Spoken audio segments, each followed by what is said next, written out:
ఆంధ్రప్రదేశ్లోని విశాఖపట్నంలో ఒక పేద కుటుంబంలో జన్మించిన జ్యోతి ఎర్రాజీ ప్రయాణం ఎంతో స్ఫూర్తిదాయకం. ఆమె తండ్రి సెక్యూరిటీ గార్డుగా, తల్లి ఇళ్లలో పని చేసేవారు. పేదరికం, గాయాలు, సరైన సౌకర్యాలు లేకపోవడం వంటి ఎన్నో అడ్డంకులను అధిగమించి ఆమె భారత అథ్లెటిక్ లో హడిల్స్ క్వీన్ గా ఎదిగారు.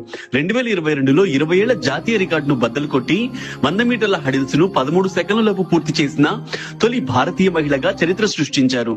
ఆమె పట్టుదల, కఠోర శ్రమకు నిదర్శనంగా 2024లో అర్జున అవార్డును అందుకున్నారు.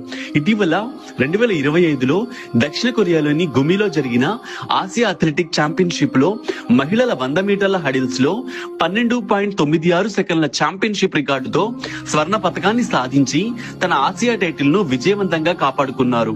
ప్రేక్షకులు లేని వర్షం తడిసిన స్టేడియంలోనూ ఆమె చూపిన అంకిత భావం, పతకం గెలిచాక ఆమె కళ్ళలో కనిపించిన ఆనంద బాష్పాలు ప్రతి భారతీయుడికి గూస్ బంప్స్ తెప్పిస్తాయి.